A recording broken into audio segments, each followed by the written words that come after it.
The region of Waterloo says it has passed a major milestone in its quest to assemble a massive industrial property in Wilmot Township. According to the region, they've now acquired 70% of the 770 acres just outside New Hamburg. CTV's Jeff Pickel joins us now with the latest on this. And Jeff, why does the region say that this is an important milestone? Well, Tony, the threshold for a mega industrial site is 500 acres, and now the region says they have 550 acres of contiguous land, and they will soon be starting some testing on that property to get it ready for a future industrial use.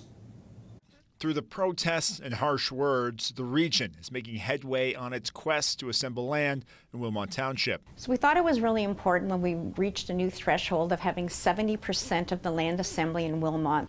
The region says the project is integral to the future growth of the region. By not having land available, the region says it has lost out on $10 billion over the last 3 years and $4.1 billion by not having a mega site ready to go. We know we're going to be 1 million people, and we're a community that continues to grow. So this kind of investment is complicated and it's long-term, and we just want the public to know that we are continuing to negotiate and move forward with this very important investment for the future. Despite the very loud and visible opposition saying the community does not want this, Redmond does not buy it. So I guess I would just say the evidence would speak to the contrary. We have 70% of the land assembly freely negotiated and part of the project as we go forward.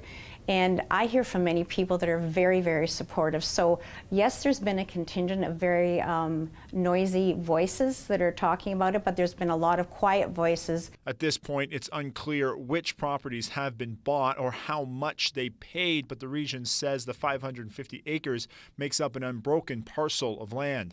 And that meets the threshold for people who are looking for shovel-ready land in a mega site for any variety of uses. With 30% of the land still privately owned, Redmond did not say if expropriation is still an option. At this time, we continue to focus on fair and equitable agreements with the landowners, so that has been what we have looked for all along, and we will continue to do that. The region says they will soon start doing tests on the land, but say any destruction of crops will be limited.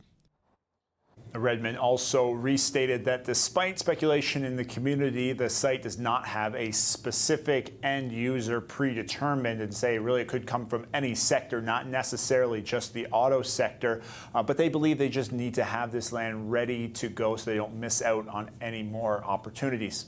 Tony? Okay, Jeff Pickel with the latest on the land assembly plan. Jeff, thank you for that.